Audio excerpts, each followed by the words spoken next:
What's going on, ladies and DeGents? Welcome back to another episode of the Distinguished DeGents podcast, your one of many homes of degenerate gambling, here live on YouTube. I am one half of the Distinguished DeGents. My name is Steve Big Bucks Abeta, co-host, and joining me as always, my other co-host, the guy on the right, aka my partner in gambling, the one and only Jason Money Mansman. Money Mansman coming off of a celebratory work party, so I know my man here is in a good mood, getting ready to handicap 15 more NFL games this week, back on the full slate. Mansman, what's going on, brother? You feeling the zen, buddy? I'm feeling the zen. Take a moment for zen. Nah, we'll see. We'll see. It's a big week for you guys. Oh, yeah. Interesting games this week, so looking forward to it, buddy. Looking forward to it. Yeah, I titled this week Do or Die Week. There's a lot of teams out there. It's Do or Die Week. It's the beginning of fantasy playoffs. It's the beginning of the playoff picture coming into shape. A lot of teams still have not clinched a division. A lot of teams have not clinched a spot. This is the week of Do or Die, where essentially I think this is the week every team is going to go all out one way or another. Even the teams that have already been all but eliminated, I think this is the spot where you're probably gonna get the best and the worst of some of these teams. I think and honestly, like again, fantasy playoffs on the line. Our teams both have implications going into this week. Unfortunately for me, I'm not going to be able to see those implications play out for the 4:00 slate. Unfortunately, I have to miss the Broncos potentially making the playoffs for the first time since 2015. Due to family obligations. It is my father-in-law's birthday. He works in the medical field, and unfortunately, this is the one day off he has. So we are doing a family dinner. Unfortunately, that's fucked up. Listen, I love the guy. I get along with my in-laws. I'm very blessed to be able to say that. But I might be missing the Broncos clinching a playoff berth for the first time in 9 years. It's called the cell phone, buddy. Oh, don't worry, it'll be on.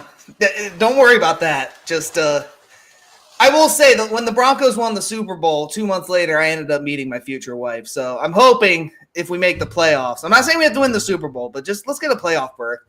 Maybe that'll bring some more good fortune. This might be the best 4:00 slate of games in NFL history. Yes. Like the 4:00 games this week are every single one is a great game or for the most part, great games with playoff implications. No, every game is a great game.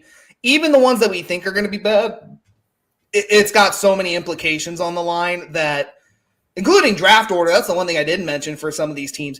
Draft order implications are very live this week because after this, there's only 3 weeks left, depending on how some teams do.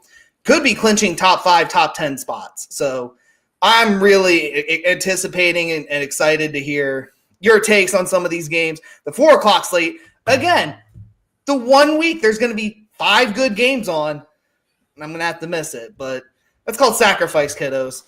That's what gambling's for. It keeps it more exciting. Have something to look forward to afterwards. But Mansman, we have to talk about, unfortunately, to start it off, the shit stain of the Thursday Night Football shit stains are back. The Rams do win and get the cover as a divisional road dog. They win 12-6. 2 bettors online through DraftKings and FanDuel, respectfully, won the no touchdown scored prop. Ended up hitting that 18-1, 20-1 odds, depending on the book. Oh, boy. This was kind of how I handicapped it, but not at all how I handicapped it. I really should have made this under of the week. I almost pulled the trigger. I didn't do it. I think we did handicap it at 49.5. It ended up being 48 by game time. Not that it fucking mattered. Big, ugly rain game. I'm not sure what else to make of it. It was just the weather killed the mood. Hate to say it, but that was my takeaway. These are games in the past that San Francisco would find a way to win. But, yeah, there's not much to say about the game. I mean, it was terrible.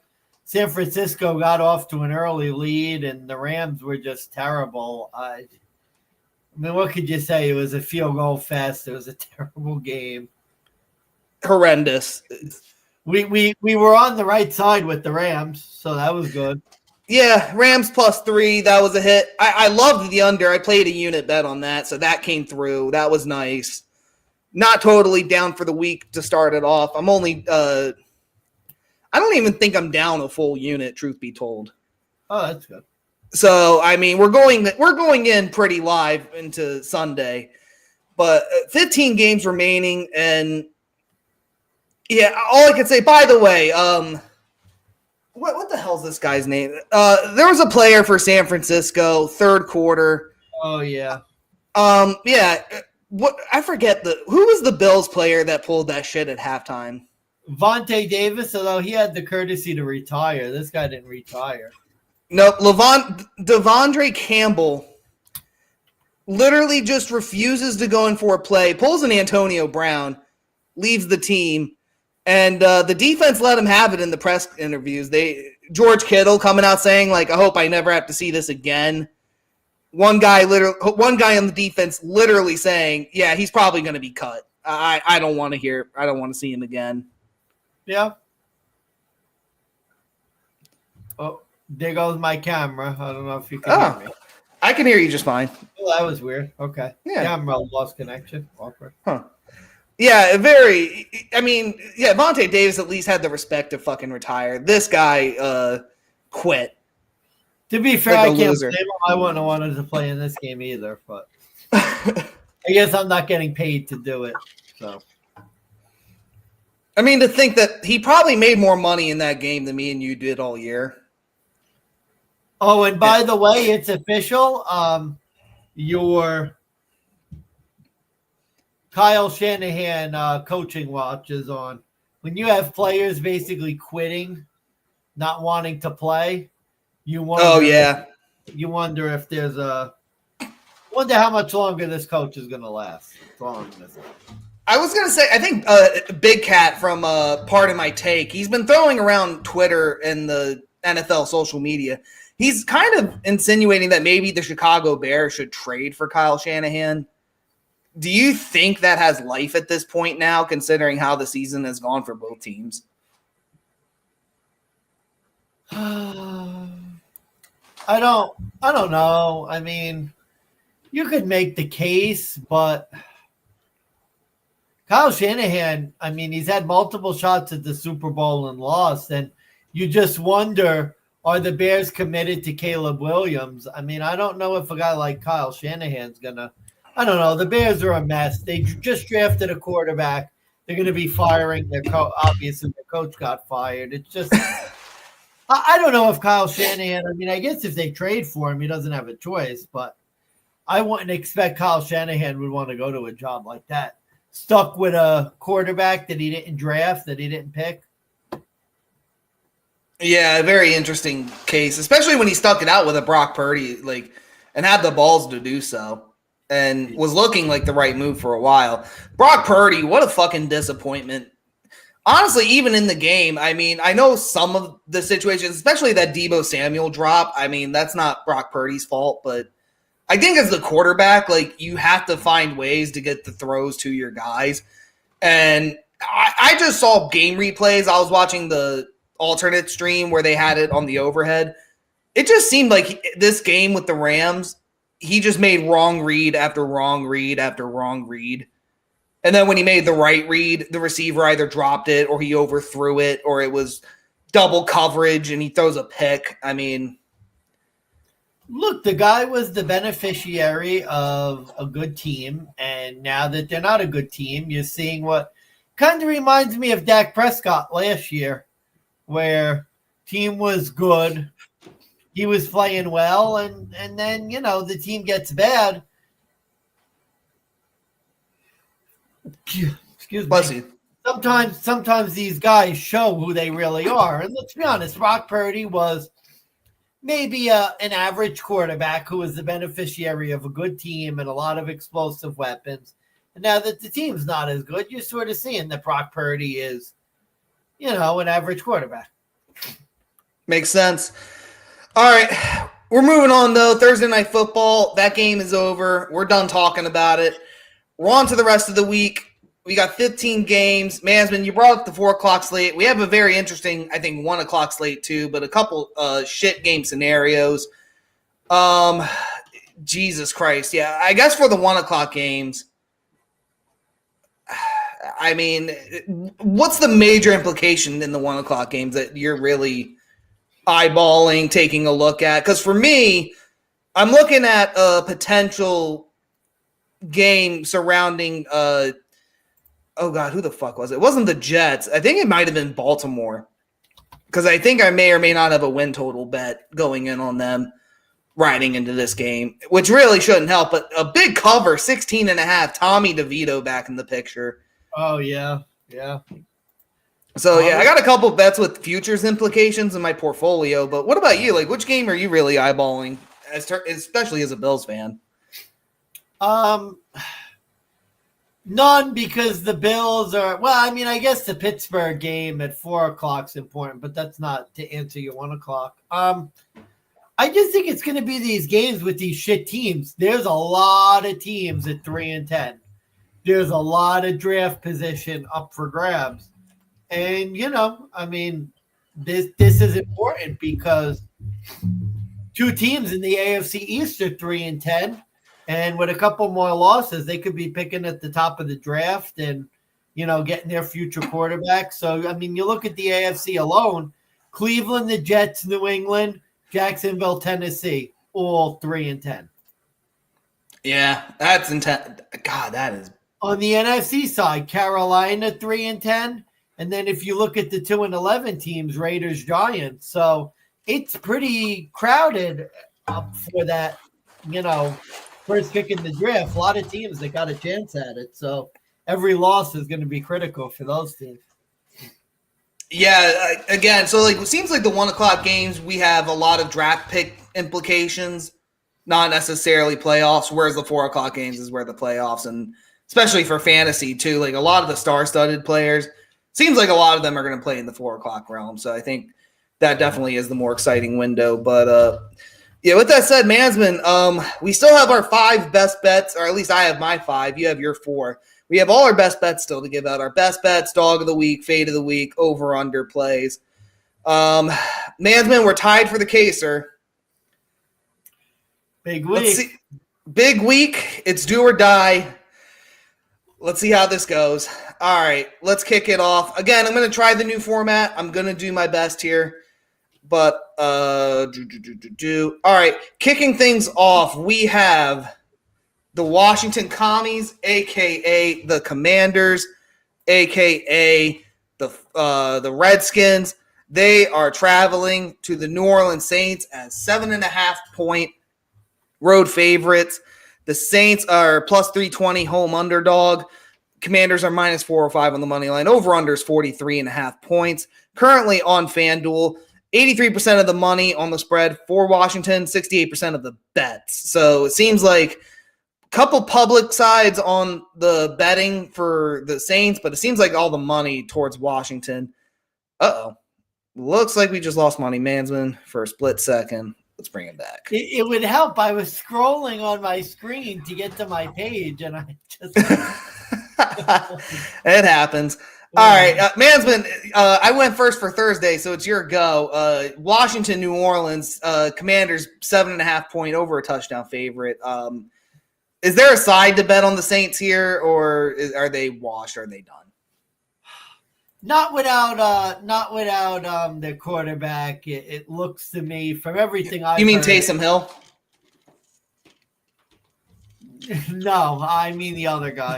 I mean the other bozo. Not that he's been all that good, but when you look at the games, and this was a Sharks are talking about this. When you look at the games the Saints played without Derek Carr this year, 3 games, I think they lost on average. Like their best loss was like a 21-point loss. You remember one of those games, Denver beat them by like 40. Embarrassed them on Thursday Night Football. The Saints, they play tough for their interim head coach. They've now lost, in all likelihood, they're going to lose their quarterback.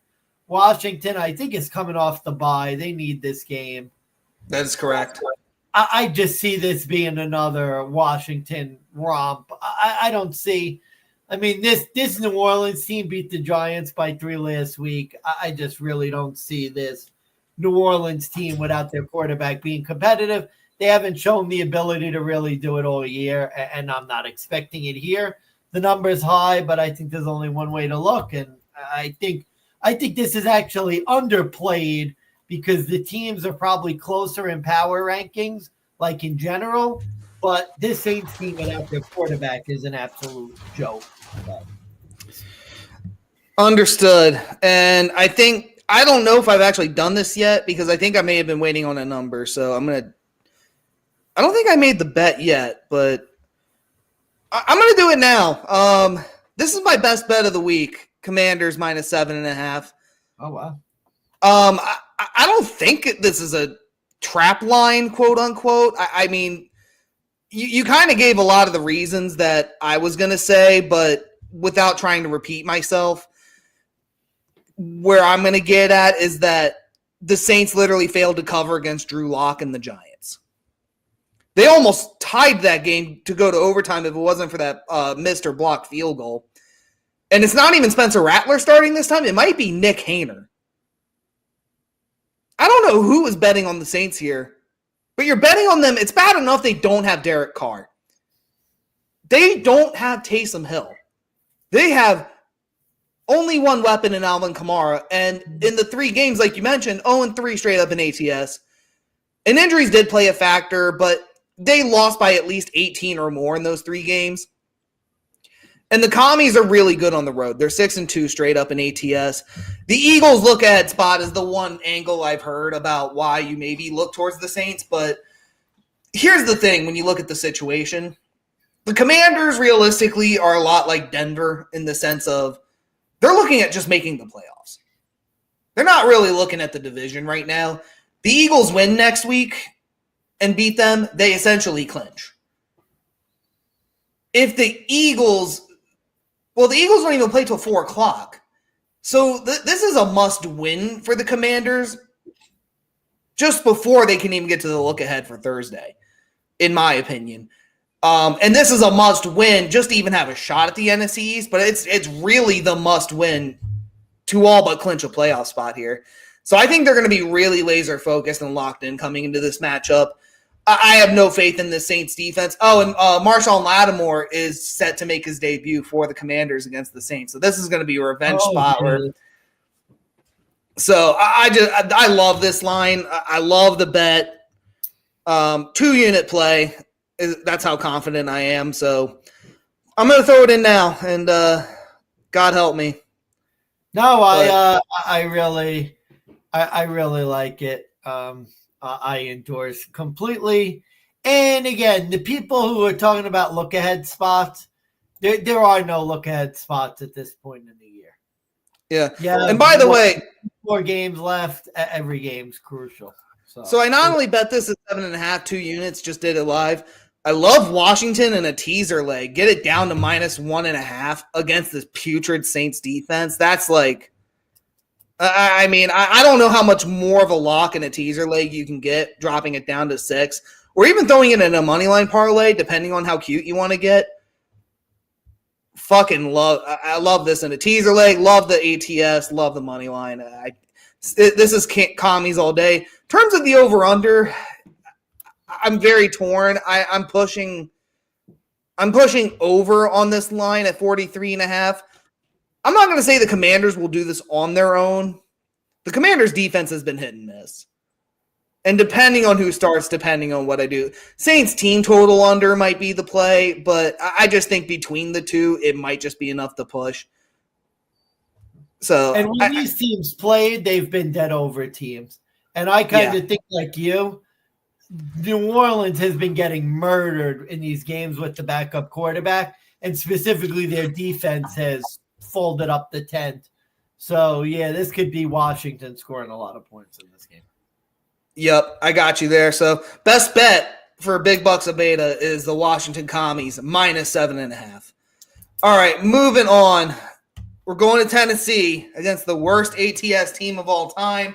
They're catching 4.5 against the Cincinnati Bengals.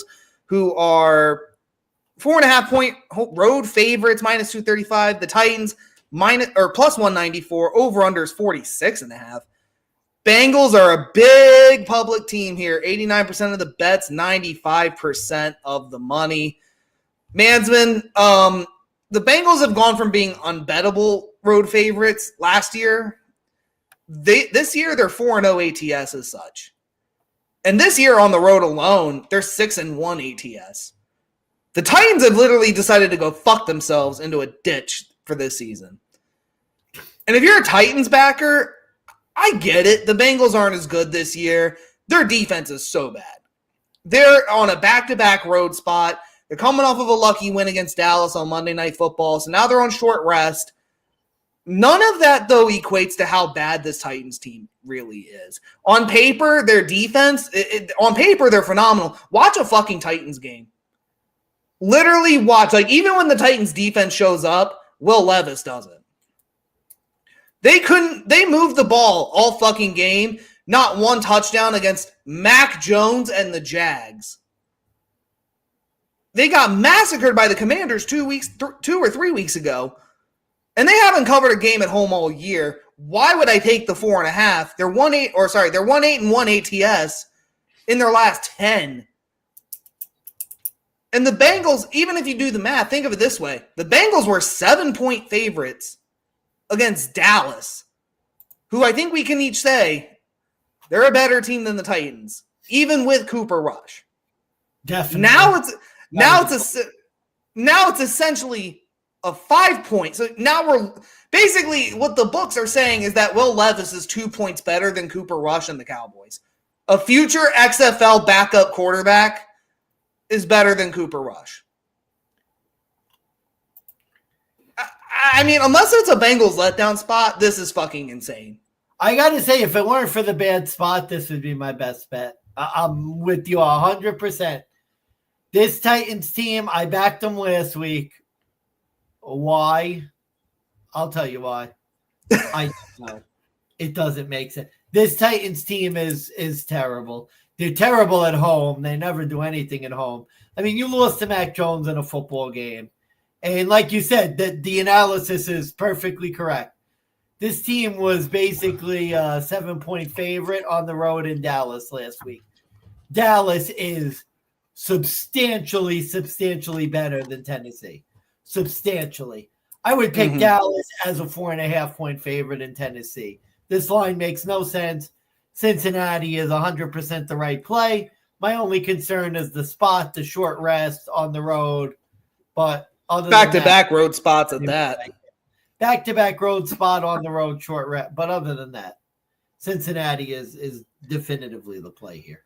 What do you make of the over-under here at 43.5? The only problem is I think 46.5. I don't know why that's not updated. I'll work on that. I think the only problem is the Tennessee home games have been going under. That's tough, though. I think the last 4 at home have gone under for Tennessee. Tennessee's been an under team at home. Well, yeah, because they haven't fucking scored. Yeah, that's tough. I'm going against the trend. I might have to look over because we know Tennessee's defense is not. No, they're dead. You're right. They're a dead under team at home. 5-1 towards the under this year at home. My only thing is, though, Cincinnati's offense is good, and Tennessee has shown that they're not great against good offenses. And we know Cincinnati's defense can give up points. That's a good point. This is tough. Yeah, I mean, for me, I'd avoid. Yeah, I mean, the question is, do you think the Bengals could get 46 on their own on the road? Or do you think they could get to be honest, do the math. Do you think the Titans could get like 10? I think they could get 10 against the Bengals defense at least. See, I would have thought that too. They got 6 points against Jacksonville. 6 points. Yeah, that's fair. Yeah. That's why I'm struggling with this one because I want to say over, but then I remembered how bad fucking. Maybe Bengals team total over, Titans team total under. Yeah, maybe that might be the way to look at it. Yeah, that would be my move for this Titans-Bengals game. All right, next up, this is a tough one. We got the Miami Dolphins traveling to Houston as 2.5-point road underdogs. The Dolphins are plus 132 on the road. Texans minus 156 on the money line. Over under also 46.5 points. Split down the middle, pretty dead even. 51% for Houston on the bets, 53% of the money on the Texans spread, minus 2.5 at minus 120. Oh boy, Mansman, this one was one of the harder games for me. What's your take on this one? Yeah, this a tough one. 2 times I normally don't like to bet the Dolphins: when they're on the road and when they're underdogs. And they are on the road as underdogs here, and hasn't been a great trend for the Miami Dolphins. It's tough because Houston probably is a little better, but I think Houston's got a couple tough games coming. I think they play Baltimore. I think they might even play Denver coming up too. So who is this? Tough stretch. I think Houston plays Baltimore and Denver later on this season. So they have a tough stretch coming. This is a tough one. If I had to choose, and I guess I have to choose. Oh man, Denver does not play them, by the way. No, I was wrong about that. I'll take a look at Houston's schedule. I'm curious to see what you think. My lean is to the Texans because I think they're a little better, and I don't like to bet Miami on the road because they're not as good. But I'm curious to hear what you got. Yeah, and I see we got a couple of viewers. So for anybody tuning in, feel free to leave your thoughts and comments. Say if we're wrong, give us your thoughts, comments, takes on the games that we're going off of as well. Miami, Houston. Is Miami going up against a winning team? Yes. Are they? Kansas City and Baltimore they have. Houston has Kansas City and Baltimore next to. Oof. Yeah. So I think this is the last win. This may be the game to win, yeah. This is the must win for Houston. This is it. Is Miami going up against a winning team? Yes. Are they going up against a playoff contending team? Yes. Are they road underdogs? Yes. What does that mean? Bet the other side. Dolphins 1-4 straight up as road underdogs just this season. Only 2-3 ATS. Dead under spots too. Now, admittedly, I wanted to say I think 2 of those 3 was with backup quarterbacks, Tyler Huntley. So, but even with Tua 1-2, they just lost to Green Bay on Thanksgiving. They almost beat Buffalo in Buffalo, but didn't pull that one off. They did get the cover as 6-point dogs. They did beat the Rams as 2.5-point dogs on Monday Night Football, but I think that was just a weird spot. Yeah, honestly, other than that, Texans coming off of the bye as well. I think that's a huge factor that's kind of being missed here. I think Houston is the better team in terms of offense, even though Tua does have Tyreek Hill and they seem to be reconnecting lately. Devon Achane is always a weapon, but the Texans have Joe Mixon. He could run over this Dolphins defense. They literally had so many missed tackles against that Jets game. They didn't look good against the Jets. It did not look. They were losing that game. And they all literally, think of it this way. The Dolphins only came back because Aaron Rodgers changed the play at the last minute and tried to play Superman. And instead of draining the clock to get it down to 22 seconds, they had the play clock stopped at 50. They had to do a kickoff where they got it down to 50 yards and they had enough time to drive it and kick the tying field goal. I don't mind. Look, the Texans as big favorites, I don't like betting on. Home favorites of 3 or less, it's a comfortable position. Yeah, I think Miami's ran its course. I think this is where dreams go to die. Houston, I don't think they have anyone really on their tails except maybe Indianapolis, but really this one's going to be more about positioning than anything, so maybe I could see a spot. But like you mentioned, they have Kansas City. You said Kansas City and Baltimore. Kansas City and Baltimore. This is must win because I don't see the Texans beating either of those two teams. Maybe, I mean, I don't know. The Chiefs have Maybe been way better. Baltimore has been inconsistent. So have the Chiefs, but I mean, let's be real. If you're Kansas City will win in the last second. We know this. Yeah, I mean, to be honest, if I'm Houston, I'm kind of banking on one of those being a loss.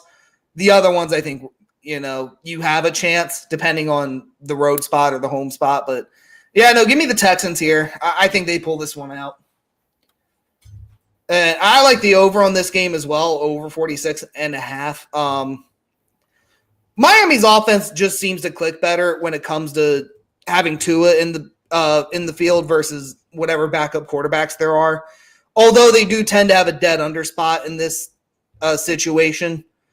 Remember, it is a dome, so yeah, well, issues that they've had in the past.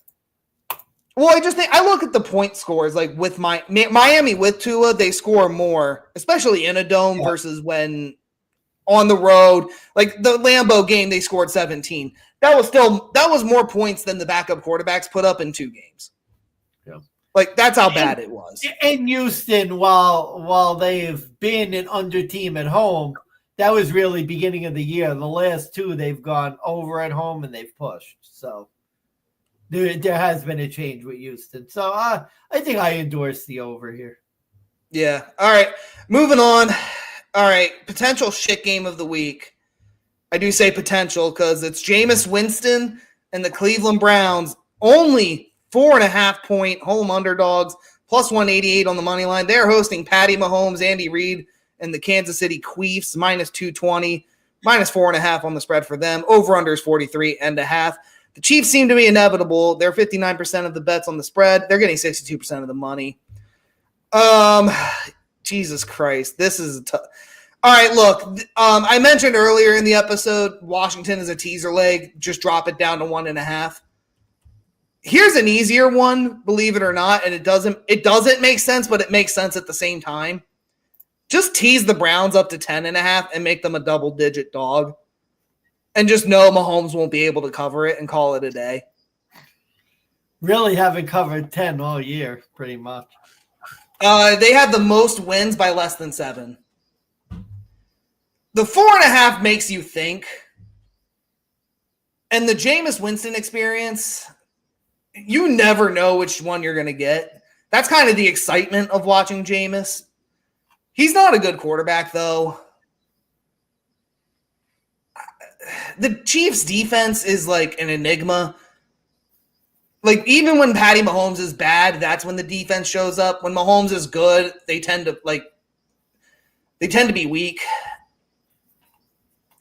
I've heard a lot of sharps saying that Cleveland is the spot to take. I don't know how much I could back that, though. I'm taking a shot with the Chiefs. I think they win this by like 6. I mean, to be fair, you've taken a shot with the Chiefs like every week for the entire year. You just keep fucking shoveling money away. Yeah, but I mean, with the Chargers, it was a Sunday night divisional game. You and I both said, or at least I even mentioned, Mahomes struggles on Sunday Night Football. They had to come back and win that. Like, a lot of these games have really been situational. I think the Bucks game, even the Bucks were like able to hang close. That was unexpected. Yeah. That game went to overtime. Who did you bet last Sunday? Did you in the contest? Did you pick? I picked the Chiefs. You picked the Chargers +1? No, of course. No, of course. Why would I do that? Why would I do that in the same? Okay, but to be fair, the Browns are not as good as the Chargers. I don't think they have as good a Kevin Stefanski. Insanity is, buddy. Insanity is doing the same thing over and over and expecting a different result. Yeah, but I mean, am I really? Here's the problem. Who the fuck was it last week? The Steelers. They went up against the Steelers. It was 6.5 points and got murked. Yeah, and got murked. And now this is 4.5 against the Chiefs. Yeah. I don't know. I can't. I don't know, man. Like at 4.5, I'm picking the Chiefs, but I'm just not as confident with the Browns. But my betting, like what I did in a bet, I teased the Browns up to 10.5 because I didn't want to think about it. Because I know Mahomes won't cover 10.5. So I can't convince you to take Cleveland +4.5. What you say? You might be able to. You want to do it. You want to do it again. I mean, how many times have you lost? Like, what if the Chiefs won the last 7 games by a field goal? Well, let's see here. They won by 2 last week. The week before, they beat Carolina on the road by 3 points. Yeah. All right. I don't know. Convince me if bro. Bro, what else can I say? They literally win every game by 2 points. They won last week off a doink field goal.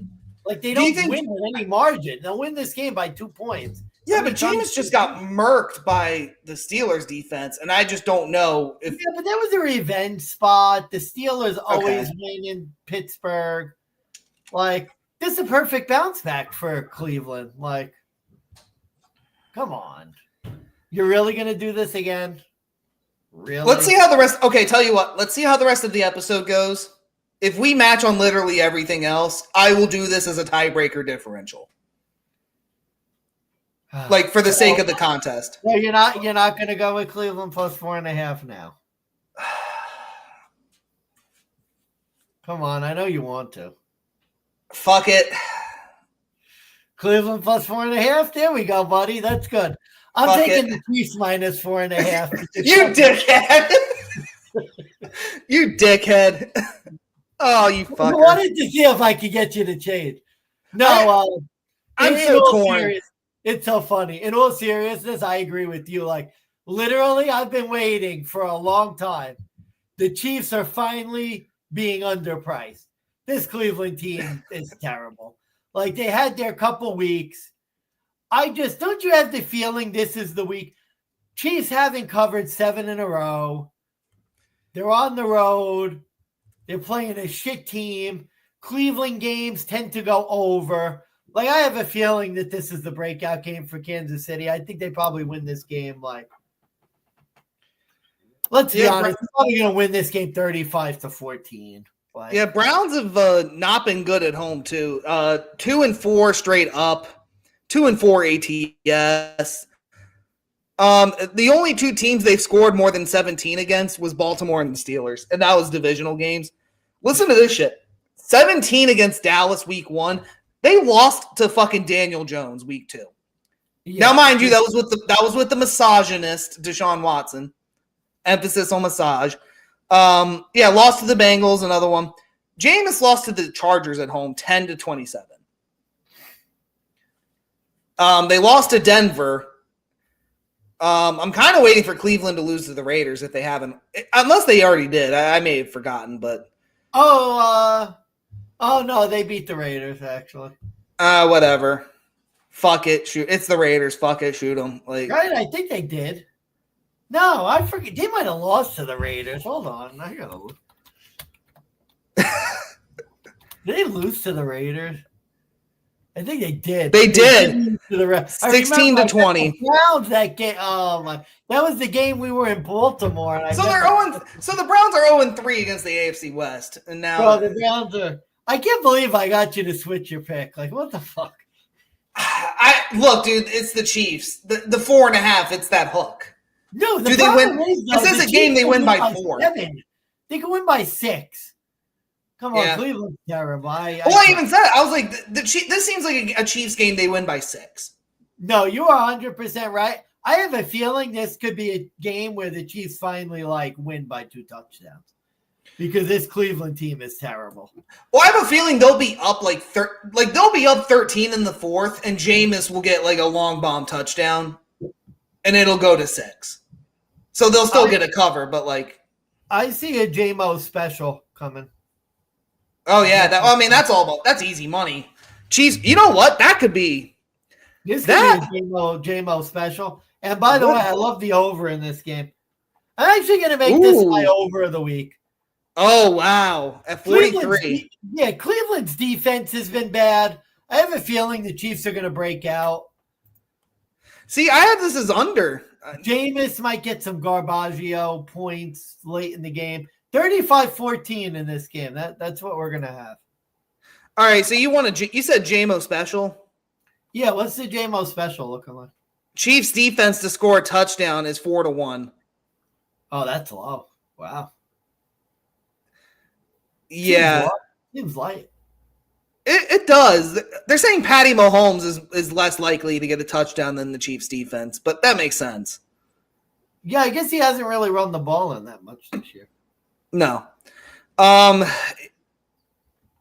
anytime score. That's 4-1 Chiefs defense. Makes sense. I mean, you could try to parlay that with a JMO pick and see. Especially two physical game. They're coming off a physical game against the Steelers. This is going to be a Chiefs blowout here. Yeah, here we go. Chiefs defense to get a touchdown plus a JMO. Yeah, they won't even let me combine it. It's like they know. But yeah, Chiefs defense 4-1. If you think a JMO special could happen, that would be a good play. But yeah, no, I teased the Browns up to 10.5. We'll see what happens. Chiefs might win by 10, 30, 20. Let's see it. Yeah, there we go. Let's get this next game up here because I got a little distracted. But it's another. Oh wait, we've been talking about this one. This one has a lot of draft pick implications on the line because they are both losing teams right now. We have Dallas Cowboys traveling to the Carolina Panthers. Now they are 2.5-point road underdogs, plus 130 on the money line. Carolina minus 154. Over under is 42.5. Dallas is getting 55% of the bets. Carolina, though, getting 52% of the money. All right, it's your turn, I guess, on this difficult one. You know what? This game's pissing me off, so I'm going to do it. This is my fade of the week. I'm fading the Carolina Panthers. They shouldn't be favored in this game. I've heard all the sharps. I've heard all the sharps taking Carolina, or at least the sharps I've been listening to are all over Carolina. So it kind of makes sense that the money has been on Carolina. Dallas is a better team than Carolina. Let's just call it how it is. Carolina played an Eagles team that wasn't trying, a Kansas City team that wasn't trying. Remember when they played Denver and got shit on? Like, that's who I think Carolina really is. I know Dallas isn't great. They just had an epic collapse of epic proportions. I think they lost DeAndre Overshone, which was a big loss. But simply put, what I'm going to do is looking at this game, WTF, wrong team favored. The Dallas Cowboys are a better football team. They're more talented. They're better. Cooper Rush is a better quarterback. I'm sorry, mediocre, bum-ass Bryce Young had a couple decent games. I'm not sold. Not sold. I've heard a lot about Carolina in this spot, and I have a feeling Dallas is going to play spoiler and win outright. Fade of the week, Dallas Cowboys. I've heard so much about Carolina. Carolina is a great value, -3. Really? A team that has 2 wins is good value as a home favorite? When have they been favorited all year? Never. Never. No, not backing Carolina as a favorite. This is my fade of the week. Dallas is the better team. Wrong team favored. Give me the Cowboys. So if you do bet it at 2.5, that is plus 100 odds. I'm going to throw that up there for you real quick. You made a lot of points. I appreciate it. But do you know how many times the Dallas Cowboys have lost in Carolina? Like in the Panthers franchise history, they played 14 times. Do you know how many times the Cowboys have lost to the Panthers in Carolina? I don't think either a lot or barely any. 1. Oh, okay. There we go. 1. How many times have they lost to the Panthers overall? Probably not many more times. 3. This is your fade of the week? That's cute. How about this is my dog of the week, plus 130? Almost, but I have a dog I like better. I bet you do. Look. I think you know who it is. So you can guess. Yeah, I can guess. Is that going to, wait a minute, before we get there, is that going to be your fade of the week? Is that going to be your fade? Because it could be. It could be your fade of the week. Let me see who I have. No.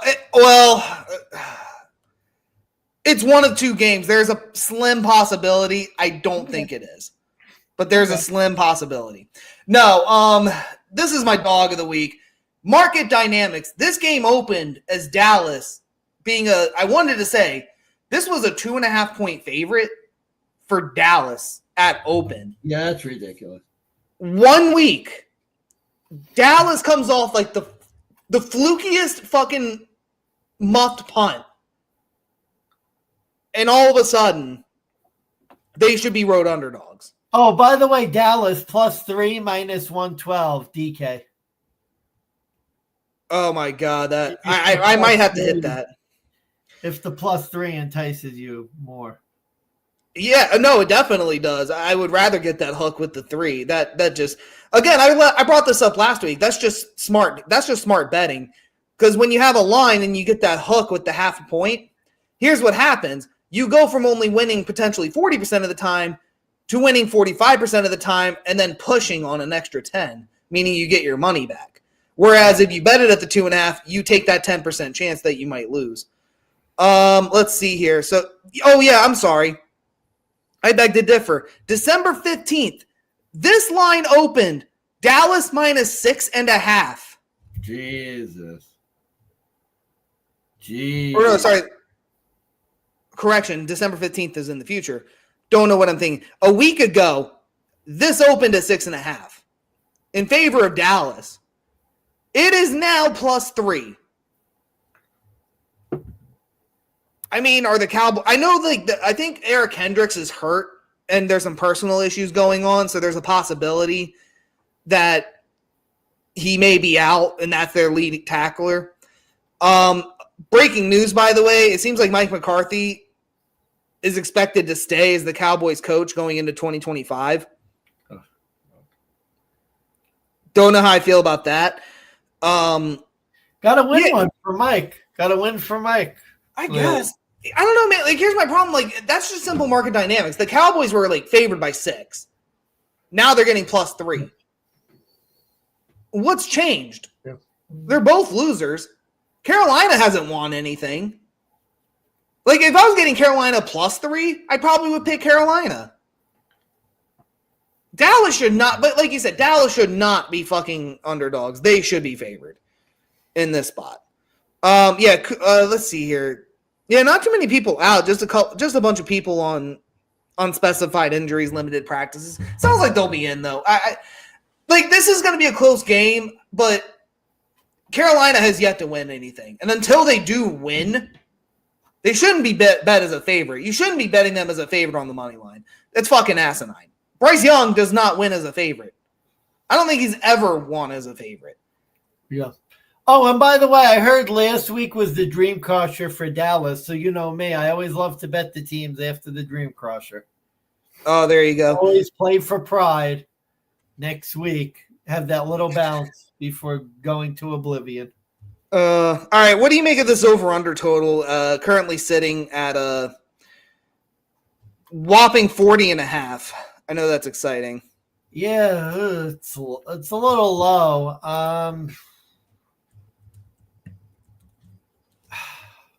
Panthers have been going over at home. I don't know. I don't have a good feel on this one. I'm gonna avoid. I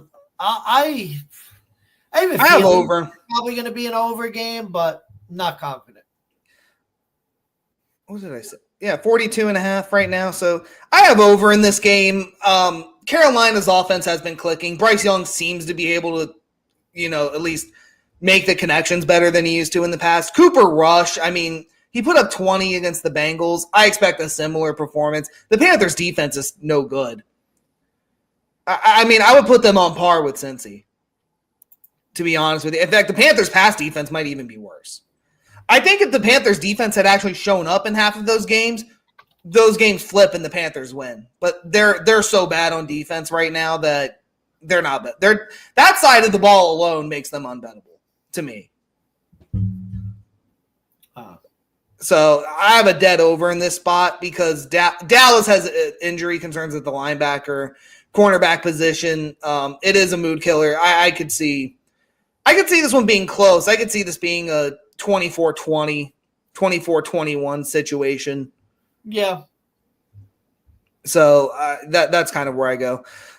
There you go. There's a dog of the. We have a fade dog of the week. Double endorse by the DeGents here. Yeah. All right, Mansman. Oh boy, come on. Any day now. Why is it? There we go. Finally, the fucking Jets. It's like the fucking software is trying to tell me don't talk about this game. They're getting 3.5 now. The Jets are laying 3.5 as road favorites, minus 168. Over unders 40.5. The Jags plus 142 home underdogs plus 3.5 at minus 120. The Jets are now a public team once again with 72% of the money, 64% of the bets. Mansman, how many times? Literally, this is the lesson with Kansas City, but this is me with the Sharps. How many times do you want to bet on the Jets as favorites? How many times do you want to lose money? I don't know. I can't bet on Mac Jones, though. This is I'm avoiding this game like the plague. I don't even want this. This game hurts. Like, I don't want. I'm not touching this one because it's going to be like fun. I feel like it's going to be like maybe one of the worst games of the year. No, that was Thursday Night Football. I don't know if this game could. No, I mean like a funny bad, not just like a bad. Like I have a feeling this could be like funny. Let's talk Jets. They're going to be rooting for the Jaguars. Like it's going to be like this could be funny. But I don't know what to do with this fucking game. Look. One more time. Give me the Jets. I didn't take him last week, though, to be fair. I was all over Miami. But Mac Jones can't score a touchdown. That's the difference. Aaron Rodgers is cratering. I don't want to hear about his stupid fucking Netflix documentary. I don't want to hear the electroshock therapy, darkness retreat, ayahuasca trip. How about he trips over his fucking ACL again and just goes to rehab forever? I mean, the senile motherfucker just needs to go. But the senile old motherfucker can still throw a touchdown. That's what this comes down to. Mac Jones, as a starter, 99% sure he has not thrown a touchdown for this Jaguars team. And I could just see the Jets, now that they are eliminated from playoff contention, thank you for another 4 units back in the portfolio. Appreciate that. Yeah, now that the Jets have nothing. Touchdowns. Mac Jones has 2 touchdowns this year. As a starter, he got those 2 touchdowns when he came in for Trevor Lawrence against Houston. Oh, okay. Never mind. So, yeah, I don't expect Mac Jones to show up. Aaron Rodgers literally has nothing to play for at this point, and he has nothing to lose. So I could see him going off for 300 yards and 3 touchdowns. Could the Jets really lose this game? Like that's 100%. They go coming off a win, a horrible win too. By the way, they were down 6-3 in the 4th, and it took a fucking running back to get it in late. I mean, they haven't covered 4 straight after a win, 6 straight losses as home underdogs. The Jets are power rated a little better, although they're favored. I don't know. It's hard, though, because this has the Jets as like a 5 points better than the Jags. Maybe, yeah, about 5.5 for home field. Under a touchdown, yeah. Jags on a neutral, I don't know about that. Would the Jets be 5-point favorites in London? Problem is, London's pretty much Jacksonville. Okay, let's rephrase. Let's put this in Brazil. Yeah, it sounds about right, doesn't it? Mm-hmm. That's kind of where I'm at. Yeah, this is a good avoid. I feel like this line's kind of right. I wouldn't even tease it. Yeah, I don't really think there's an advantage of playing this game. God, do I really want to do this? You know what? Is Mac Jones starting? Yes. Yeah. What's the line total? 40.5. Yep. How about the Jags? It's the Jags with Mac Jones. God, 40.5. You know what? I'm scared to do it. I'm going to do it, though. Under of the week. Under 40.5 here. Because I just have a feeling like one of two possibilities. It's either Aaron Rodgers blows up, Jags do nothing, and this could be like 35-3, or Rodgers will struggle, and this has like 20-6 written all over it. Like this just does not seem like it's going to be a good game whatsoever. Yeah. God, you're looking at the Jets, they're terrible. Like looking at some of the games they lost, getting murdered by Arizona, losing to the Patriots, getting blown out by Pittsburgh.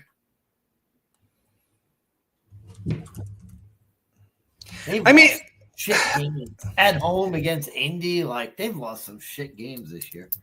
Yeah, look, this is why it's my under. A lot of those games were with Trevor Lawrence, but at least he did something on offense. He moved the ball through the air. By the way, I lied. Mac Jones did throw one touchdown, and that was against Minnesota. And then he did nothing as the starter. That's the problem. Mac Jones at quarterback, it's a total under game. So under of the week, Jags, Jets, 40.5. Especially with that performance Aaron Rodgers came off of, I could just see it being a dud. I could see lots of running. I could just see a lot of 3-and-outs in the first half. First half under might be in play too. Yeah, that's fair. I can't argue too much of anything with that game. Yeah, let's move on. Yeah, I got not much to say with this game. Baltimore Giants, the return of Tommy Cutlets, a.k.a. Tommy DeVito. The Ravens are minus 1,600 on the money line. The Giants are 9-1 underdogs. Ravens minus 16.5. The over-under is only 42.5 points. Tell me this is a college football game without telling me this is a college football game. Ravens getting 63% of the bets on the spread, 78% of the money. I don't know. Listen, we're not like the most professional bettors in the entire world. I'll be the first to admit that. This is a rookie move betting on the Ravens minus 16.5. It's just one of those weird numbers that you don't tend to profit off of a lot. Except this time. This time, I think you could do it.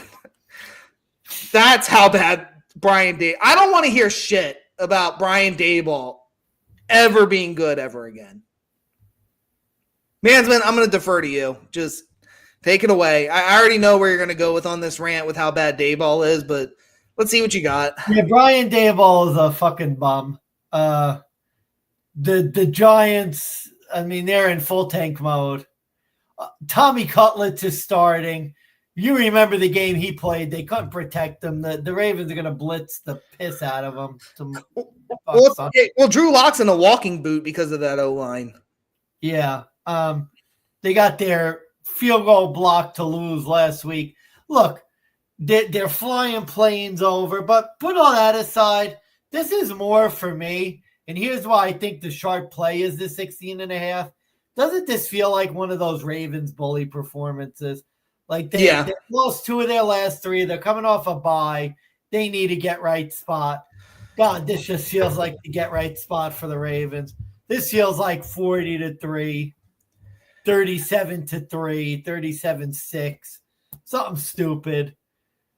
I'm not saying I'm rushing to the counter to bet Ravens minus 16.5, but that's the only way to look for me because,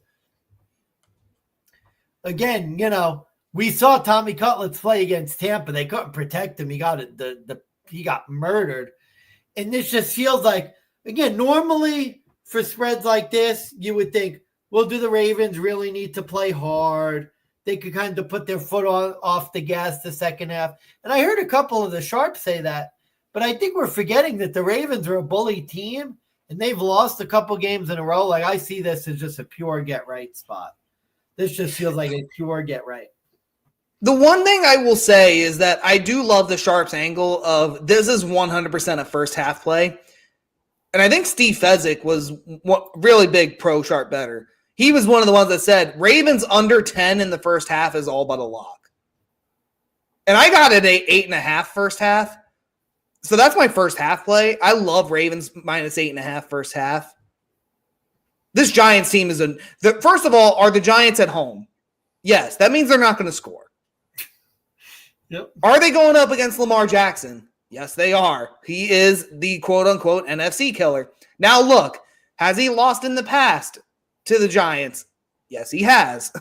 And the Eagles now, too. And now he's lost to the Eagles. At home. Now, the Eagles, they lost because their kicker literally fucking sucked now. They lost to the Giants in a COVID year situation. The Giants, if they had Daniel Jones, I might think about it at 16.5. They literally fired their best quarterback and decided to put in Tommy Cutlets. This kid could barely put up 7 against the Bucs, and they lost 30-23. Is it bad that now Daniel Jones feels like a great quarterback? Like, when you see this team, like...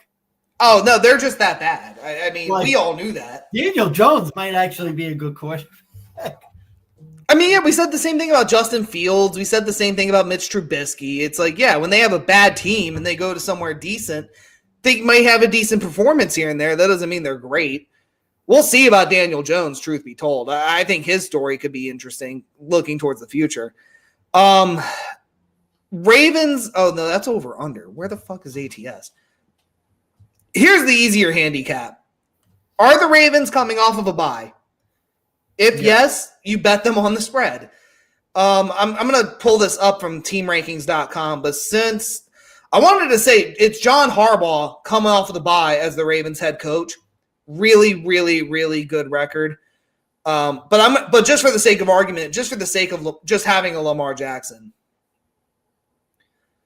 Oh shit! Actually, it's not been good. That's interesting. Since 2018, the Ravens are 2-6 ATS off the bye. Oh, ouch. That's interesting. Oh, that throws a little monkey wrench. No, the Giants are that bad. I just feel like Baltimore needs to win for the playoffs. Like, this is a game they need to get right. Well, I'm not betting plus 16.5 on Tommy Cutlets. I don't. This is like, instead of a teaser, like I think that it's called a pleaser. You add more points. I would put this at Ravens minus 22.5 because I could see them just blowing it out. Because you just feel like if they're gonna cover this, it's gonna be like 40-3. Honestly, I might take 2 units and I may just ladder bet the alt spread and just see how high it could get. And if I lose, I lose. But like if 4 of them hit, yeah, I think maybe money, you bet it up to what, like 24.5. I think you could do that. I think 23.5 is respectable because I could see them winning by 24. Yeah, I mean, it just feels like if the Ravens are going to cover this, they're going to win by a lot. Yeah, that might be. I don't know how much more they're going to let me do. Oh, here we go. Yeah, Ravens minus 23.5 is almost 2-1. Yeah, I might ladder bet that. I might ladder bet the spread. Just go every spread down. Just throw half a unit each. We'll see what happens. Yeah. We'll see. All right. Over underplay. I think dead over. Ravens could get the over themselves. I think the Ravens might. I have a feeling this could be a 50 burger. Ooh, I won't go that far. No, I think 40. I'm thinking a 40 burger. 42-3, 40-6, something like that. I think the Ravens could hit this over on their own. I'm with you on that. All right, moving on. 4 o'clock realm. It's the Denver. 4 o'clock. Let me take my quick break. You keep going. I'll be back. All right. I'll give my handicap. Especially before the Denver game, you got to set it up. Build the suspense. All right, I'll build the suspense. So unfortunately, I will probably be missing the majority of the important part of this game due to familial obligations. So I will, even though the Broncos have a chance to clinch a playoff spot if they win this game, even though I have a fucking futures ticket on the Colts to make the playoffs, so that's going to make things interesting. I'll give the line odds though. Broncos are minus 3.5 point home favorites, minus 122, minus 210 on the money line. The Colts are plus 176 road underdogs, plus 3.5 at plus 100. The over-under is set at 44.5 points. The Broncos are getting 74% of the money, 71% of the bets, according to FanDuel. Interesting thing with the Broncos, they are one of the most profitable teams ATS this year. 10-3 ATS overall. The Broncos, on the other hand, or sorry, not the Broncos. The Colts, on the other hand, not as profitable. I wanted to say they are 7-6 ATS. 8-5. They're 8-5 ATS this year, so it's still profitable. Yeah, Mansman wants to build the suspense. He's not even going to be here to listen.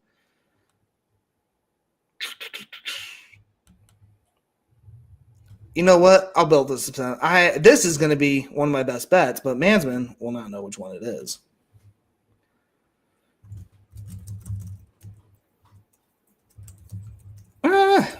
Stupid typing.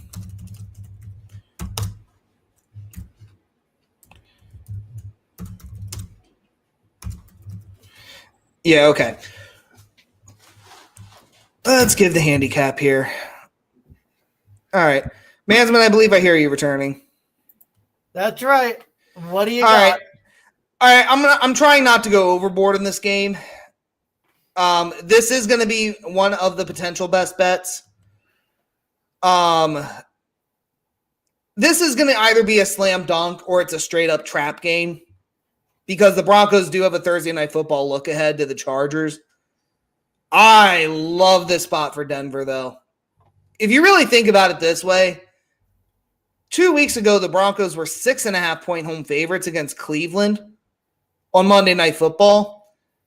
And that was a game where the Broncos, honestly, were very lucky to win and pull away, let alone cover.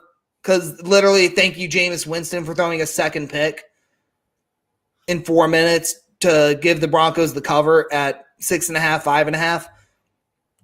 The Colts, on the other hand, though, when you look at them, they were 2.5 point road underdogs 2 weeks ago against the New England Patriots that they almost lost and only got the win because they were ballsy enough to go for a 2-point conversion to win.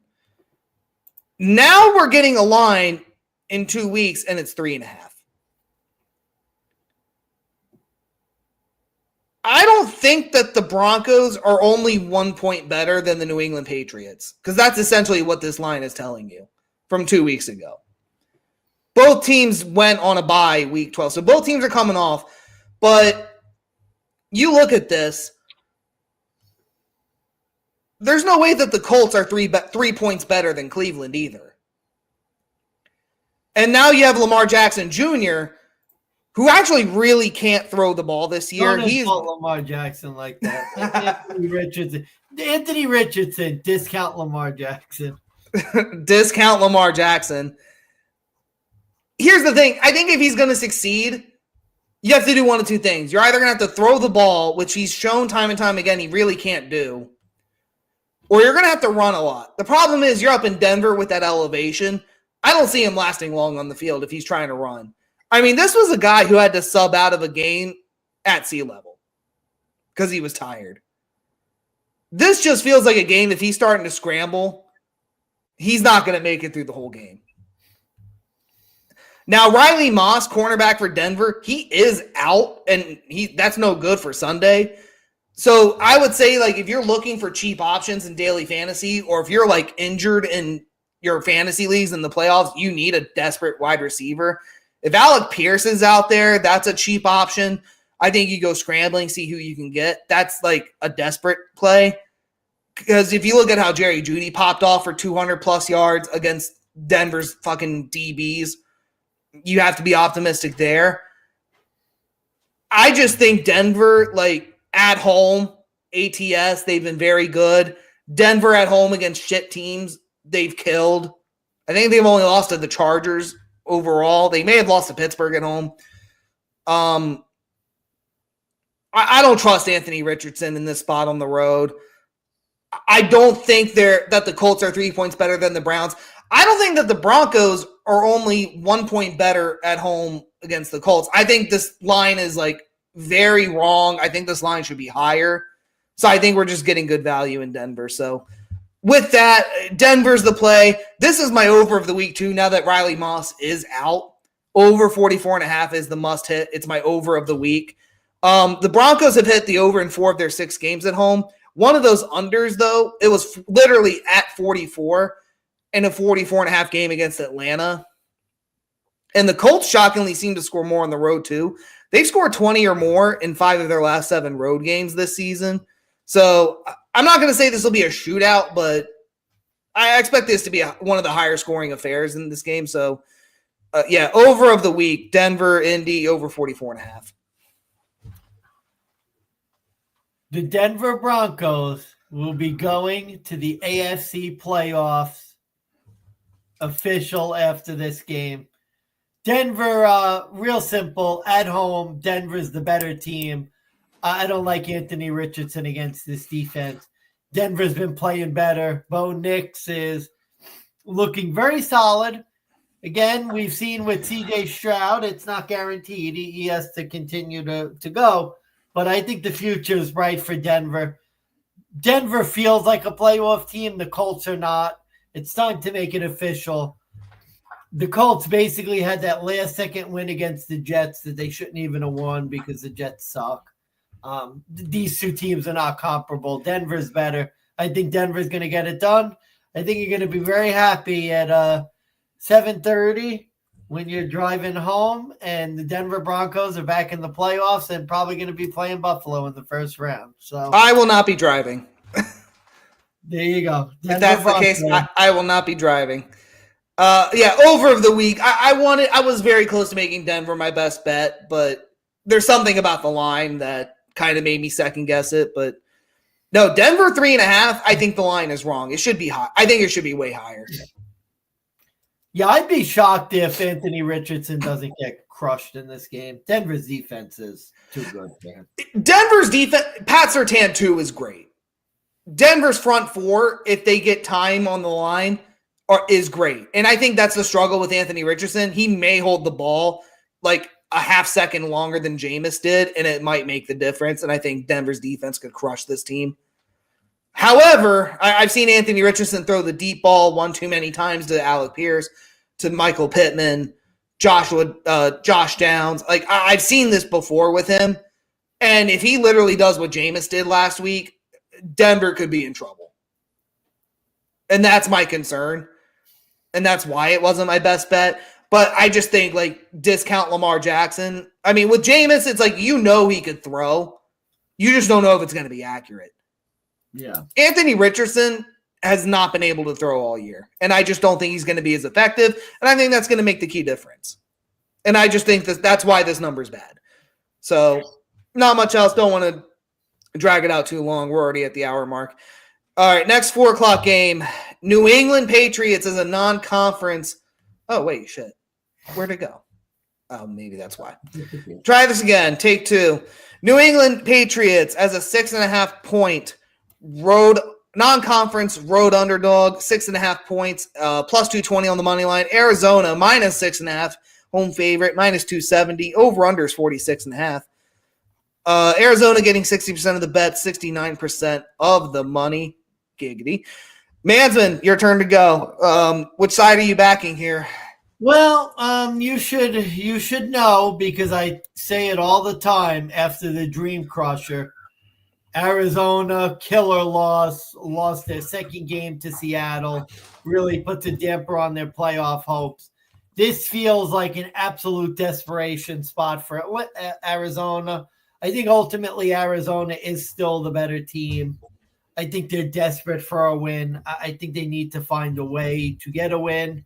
This just seems to me to be a very, very good spot for the Cardinals. They've been good against AFC opponents. They've actually covered the last 6 against AFC opponents.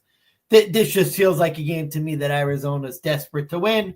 And at this stage of the season, when it's 2 teams playing, a lot of times the desperate team's going to get it. I don't bet a lot on Arizona. You know that. Kyler Murray aka Midget Boy, has failed me many a times.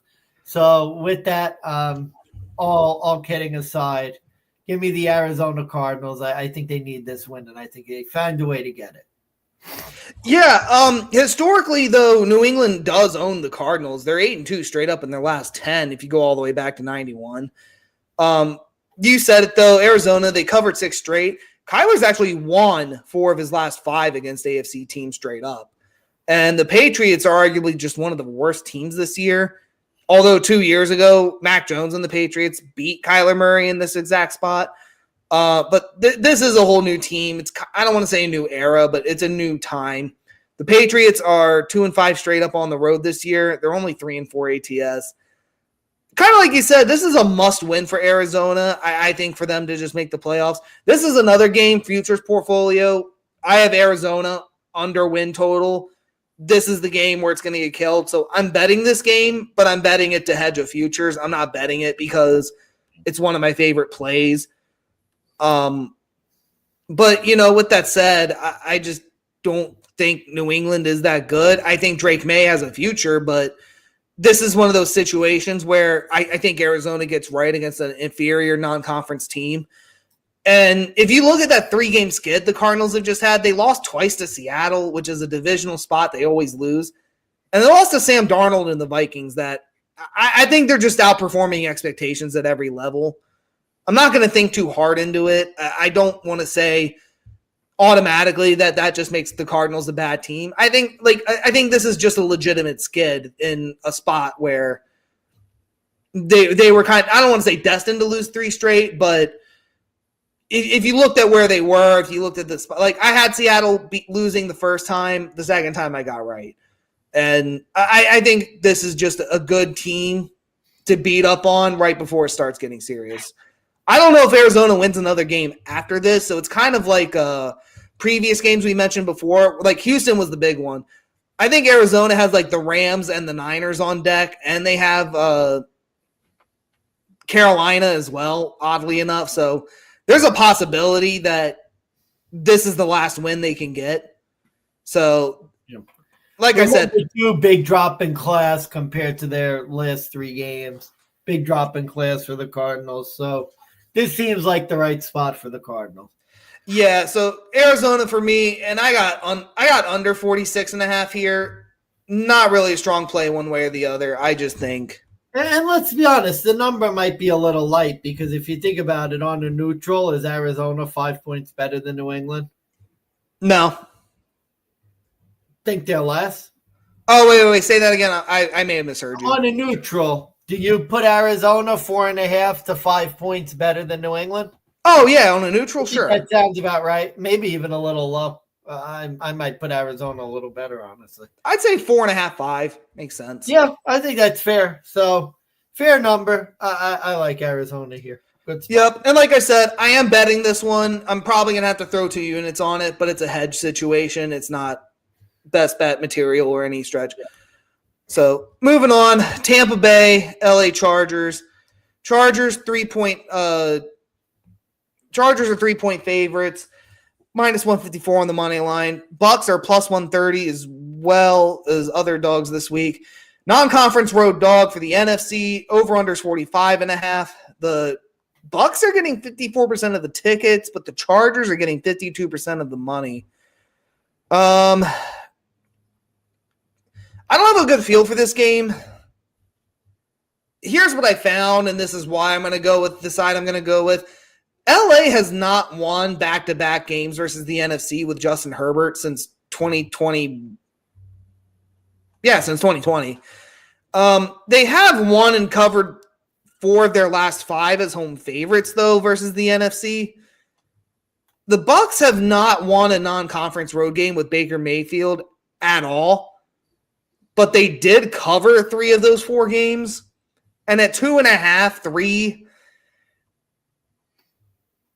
the NFC road dogs have a slight edge on the season. So NFC non-conference road underdogs are 11-9 ATS, so slightly above 50%. Harbaugh in a bounce-back spot after a loss is a smart play. This year alone, 3-1 ATS. I think I heard a number where Harbaugh after a loss is like 11-3 ATS or something like that.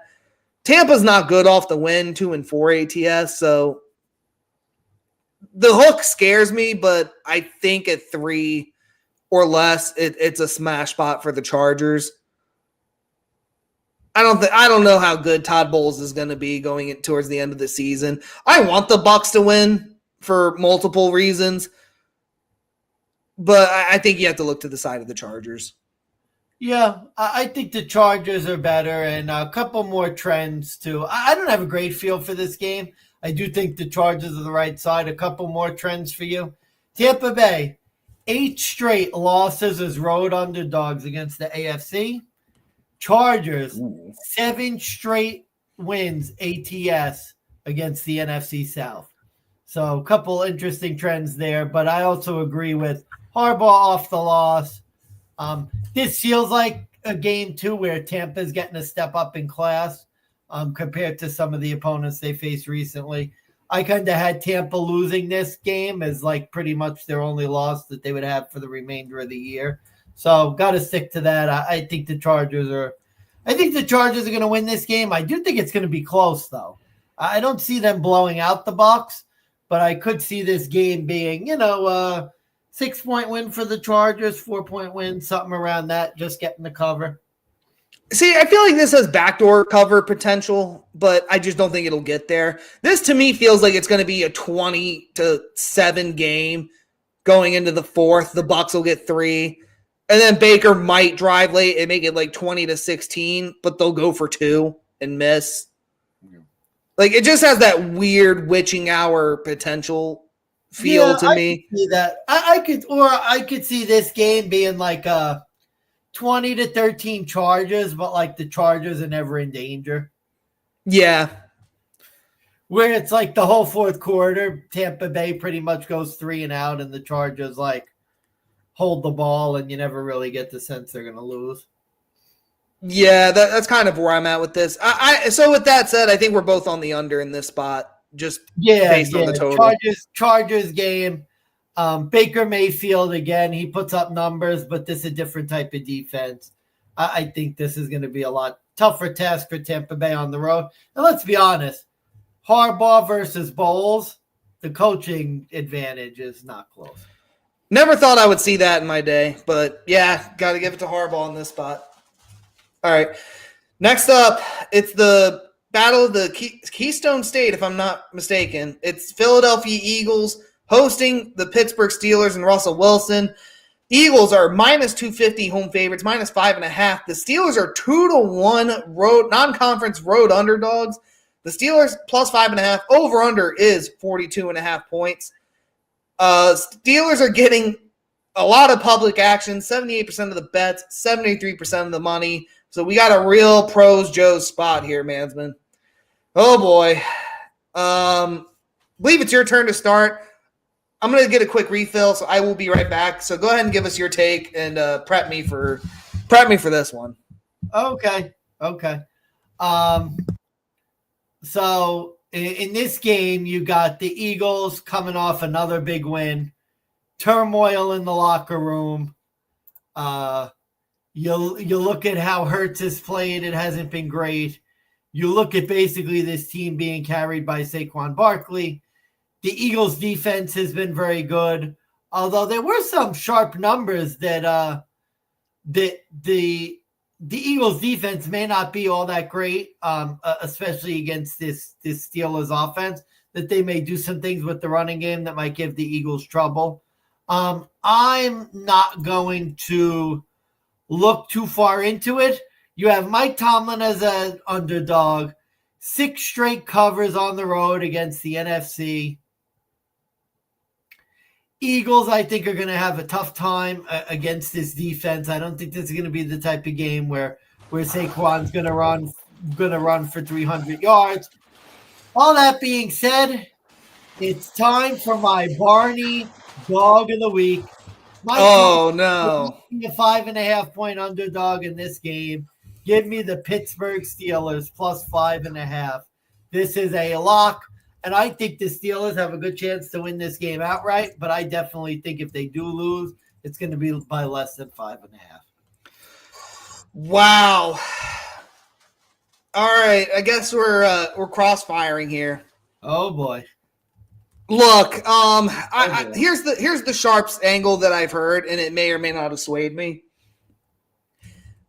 The Eagles it's been nothing but the press finding angles and articles and ways to like separate the locker room and start all this drama that, you know, kind of has them going up against each other. Lately, it's with A.J. Brown and like how he's like, you know, what's the one thing we need to fix? Well, we need to fix fucking passing because, you know, A.J. Brown not getting targets, let alone even the catches, not good enough for them to win any game in the playoffs, which I think is 100% true. Here's the problem. It's Saquon Barkley is such an X factor. And the other X factor I'm concerned about is this Eagles defense. They, albeit for reasons that the other team didn't have a kicker, they beat a very similar opponent in the Baltimore Ravens. By how many points? 5? There you go, buddy. That's all you need to hear. Yeah. 5, just 5.5. All right, let's go through some questions. Who's the road dog here? Mike Tomlin. Mike Tomlin. Yep. Is TJ Watt starting? Yep. Well, I said it was a crossfire, but not for what you think. You were correct. This is my fade of the week. We are fading the Eagles. See, plus 5.5. I knew it. I said before, I was like, my dog's going to be your fade. It could be a fade. Yep. Could be. I thought it was going to be the other game, but yeah, I just think that the Steelers have a kicker in Chris Boswell, and that's the difference. I don't know if the Steelers win this outright. I was going to make this my dog of the week. I just don't know if the Steelers win this because I could just see the Eagles also coming back, and I could see the Eagles winning this one close. But at 5.5, with the Steelers as a non-conference road underdog, which I was going to say, versus the NFC on the road since, 2021, for example.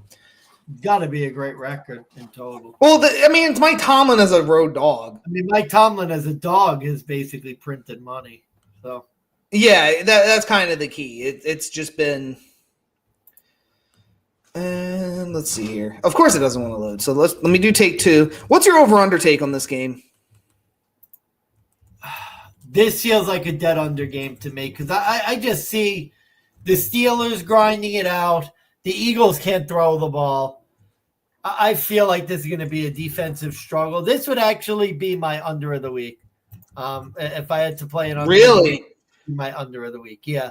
I have a feeling this is going to be a real ugly, slogging 17-13 type game.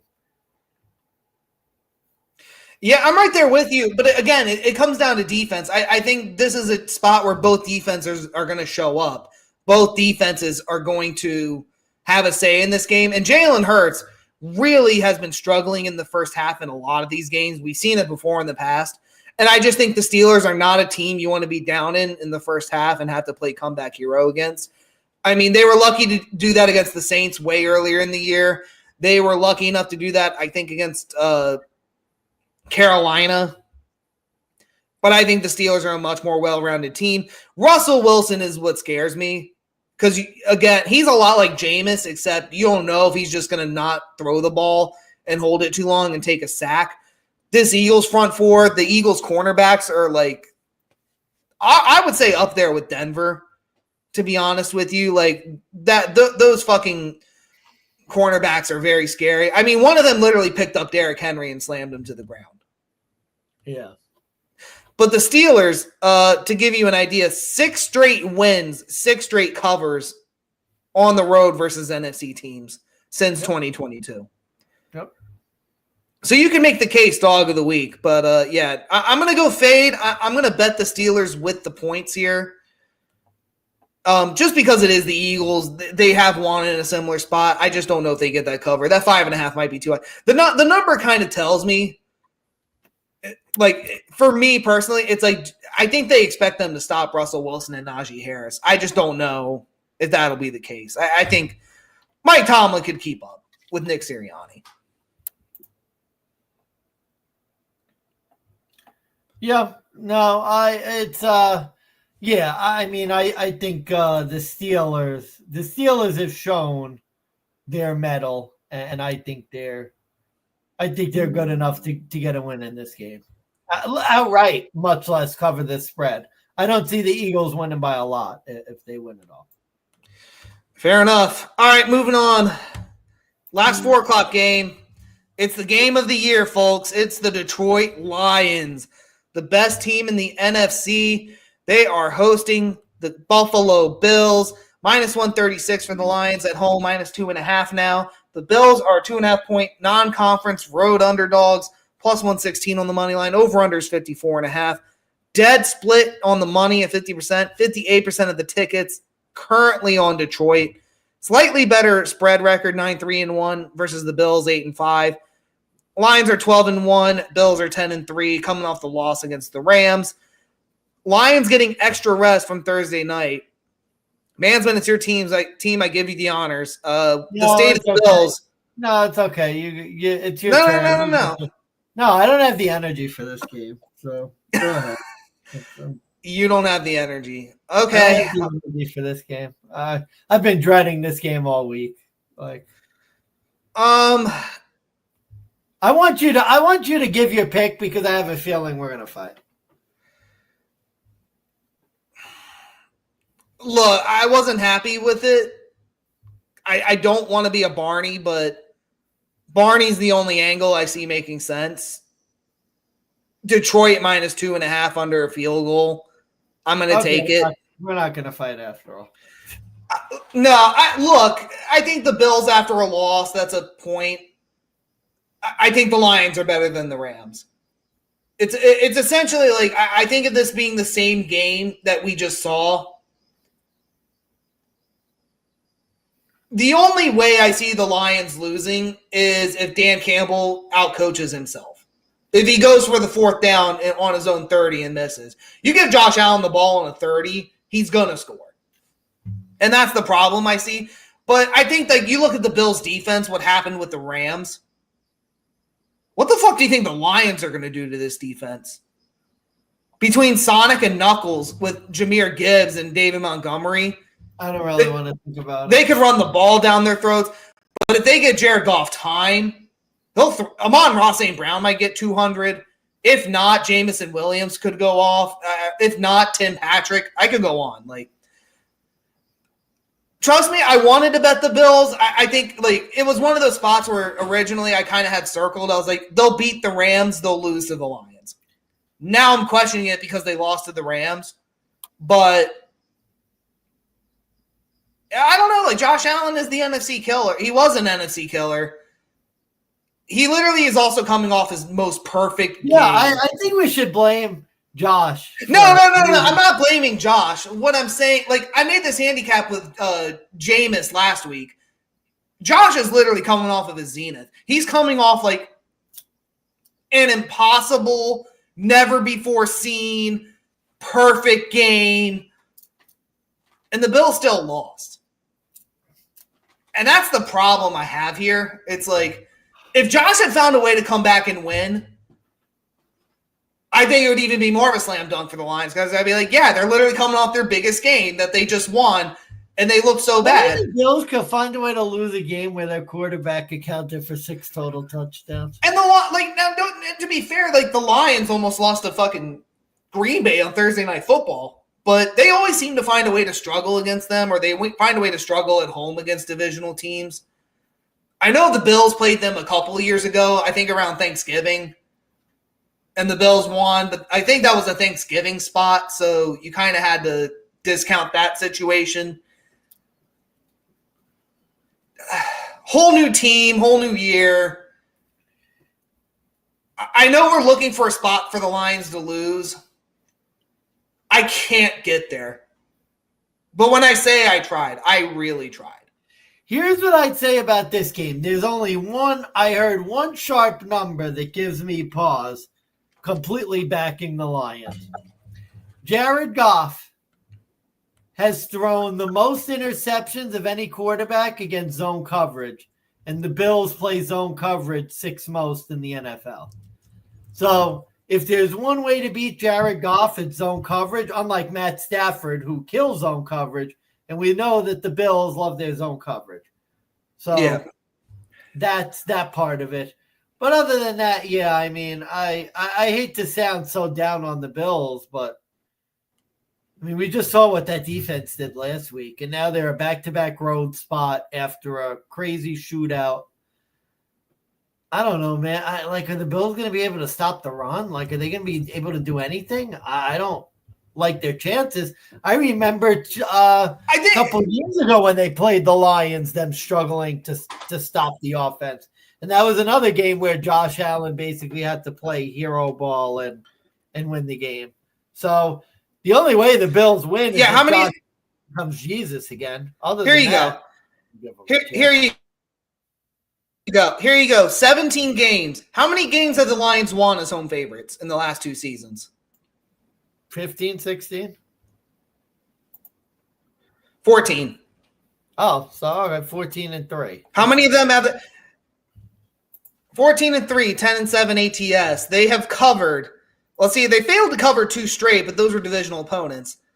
The only other teams they haven't covered against, let's see here, the Rams, even though they beat them. The Bucks, they lost earlier in the year. Last season, they lost to the Green Bay Packers. Failed to cover against the Lions on Thanksgiving. Or no, that was the week before Thanksgiving. And then week 1 to Seattle, or week 2. Are the Lions at home? Are they favored? If the answers are yes, you take the Lions. See, the only reason I could see people betting Buffalo is because kind of like Kansas City, oh my God, we're getting the Bills as a dog. When are you ever going to get the Bills as a dog? I don't know. This is an avoid game to me. I'm annoyed at this game. I have a bad feeling the Bills are not going to play particularly well. And it's going to be another one of those games where Josh Allen's basically going to have to become Superman for us to not lose by 4 touchdowns. What do you make of the over-under, though, at 54.5? It's the highest one on the week. See, I have a feeling this could be under just because my one concern, like you said, Sonic and Knuckles just running the air out of the ball and them running for 300 yards. In which case, the clock's going to move. They're going to grind it down. And again, the Rams strategy was kind of the same thing. We're going to beat the Bills by literally keeping Josh Allen on the sideline. And we're going to control time of possession, and we're going to keep him on the sideline. I could see Detroit doing the same thing, going for it a lot on 4th down. The Bills' defense has shown they can't get off the field. They suck. McDermott will probably get out-coached again. I hope Detroit pulls off a fake punt this. I'm ready for full rage. This, you're going to be ecstatic because your team's going to make the playoffs. I'm ready for full rage. I have a feeling this game's going to make me really mad. They're going to convert 2 fake punts. The Bills are going to get totally out-coached. They're going to be like a flea flicker or some shit. See, but I could also see really mad. But I could just see this being a Dan Campbell fuck-up game. I could just see Dan Campbell, he's up 2 scores. And then they go for it on their own 30 and miss. Yeah, but the Bills will have 12 men on the field. Sean McDermott will pull a timeout. McDermott stand. I'm telling you, Sean McDermott needs a one-way ticket to Syria. All right, we'll leave it at that. Sunday Night Football, it's the Green Bay Packers traveling to the Seattle Seahawks. They are traveling as 2.5-point road favorites, minus 142 on the money line for Green Bay, plus 120 for Geno and company in Seattle. Over-under is also 46.5 points here. And Green Bay is getting 68% of the money, 61% of the tickets. Yikes. I think it's your turn to go because I went first for Buffalo. So this was almost my fade of the week. I've been looking for a chance to go against Green Bay for a while. I just think this line is – I don't know. This line just seems a little wrong to me. The way Seattle's playing, how Green Bay has looked recently, this line is basically saying that Green Bay is 4.5 points better than Seattle, maybe 5 points better than Seattle on a neutral. I'm just not seeing it. Like, I don't know, man. Green Bay to me hasn't been great all year. I'm not a huge fan of the Packers. I've been looking to go against them for a while. And again, when you look at some of the opponents, they beat Green Bay by a point. They beat the ghost of San Francisco with a backup quarterback. They beat Miami in the cold weather. You look at that, not many other impressive wins. Lost to Minnesota. They beat Houston by 2 points. And then you look at the rest of their schedule: Jacksonville, Arizona, Indianapolis. I don't know. I'm not thrilled with Green Bay. And you look at Seattle, 4 straight wins. They've been playing better football. I think this is going to be a close game. When in doubt, take the points. This could be another Green Bay 2-point win. So give me the Seahawks in this one. There you go. All right. We got a weird battle of the trends in this kind of game, believe it or not, Mansman. Oh, so we've gone through 2 years of Jordan Love, and I'm with you. I'm not 100% sold on him, and now we're just going to bet on him as a road favorite again. When he couldn't cover against Houston, when he couldn't cover against Jacksonville. Green Bay's lost 4 straight in Seattle. I think that's bad enough. Jordan Love in primetime, only 3 and 5 straight up. Here's the kicker. Guess where those 3 wins were? At home? Think about this. What happened 2 weeks ago? For who? Seattle or Miami? Green Bay. Green Bay. Beat Miami in a cold weather game in Green Bay. Try Sunday Night Football. Oh, Sunday Night Football. Jordan Love, 3-0 on Sunday Night Football in his career. Who he played against, though?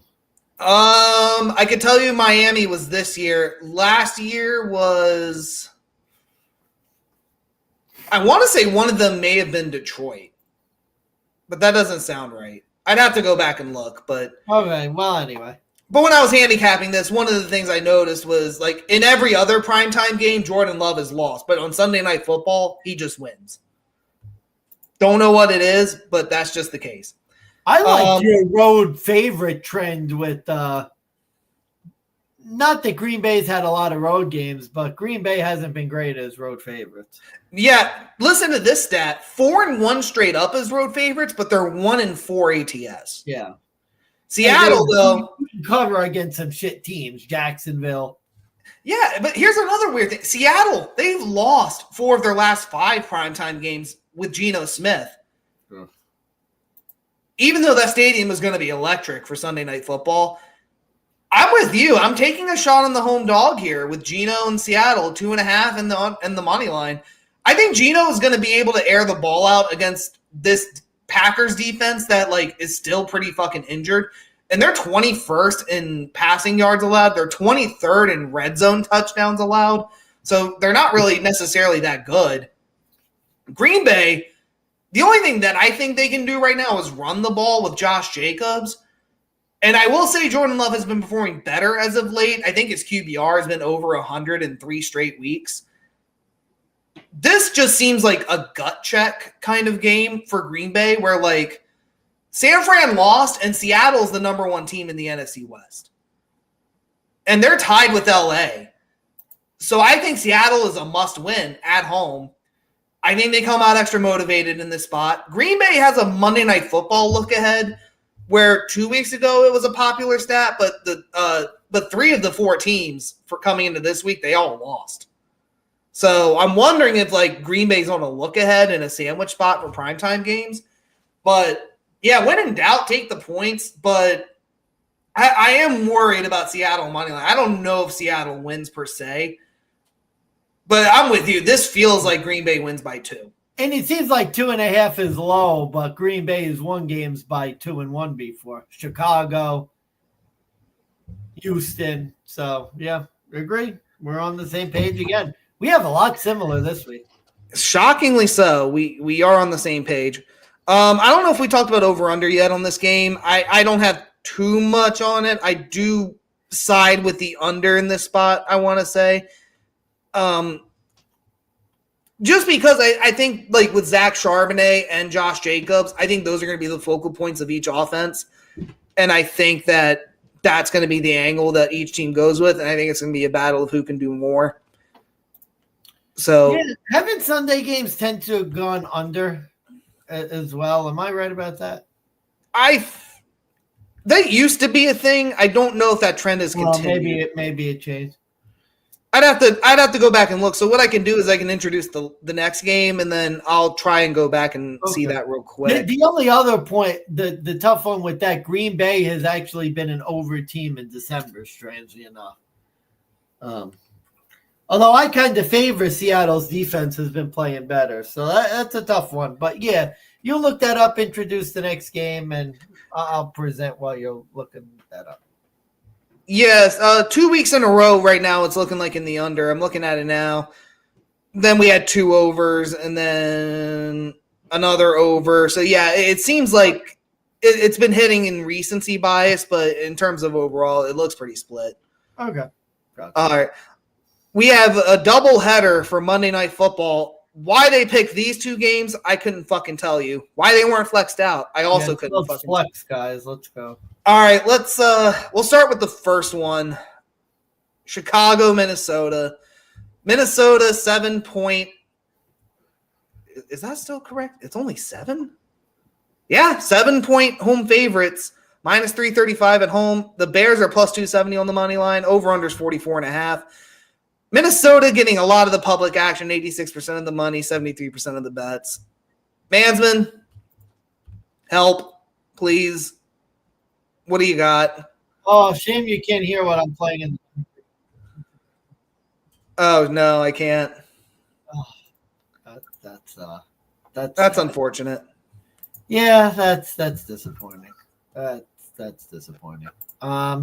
Anyway, what was it? It's all over. That's what I was playing in the background. It's all over, but the crying, and nobody's crying for the Chicago Bears. It's over. Minnesota's the clear play. I'm not gonna overly complicate this. Oh, there we go. There it is. It's all over. It's all over, but the cry. Yep, that's right. So the Chicago Bears are done. Chicago Bears are done. I mean, they have no coaches left. Come on, it was 300 yards to 3 last week. This team is done. Minnesota, let's be honest, if the Bills win 2, Minnesota could potentially be alive for the number 1 seed in the NFC, winning the division. There's no reason. I don't see Chicago. They got very lucky to cover last time, and that was a different Chicago team. I think this Chicago team has hung it up for the year, and they're playing out the string. Oh, boy. We finally got one that's different. Oh, this bad pick for you. I got Minnesota winning. That's not a question. It's gross.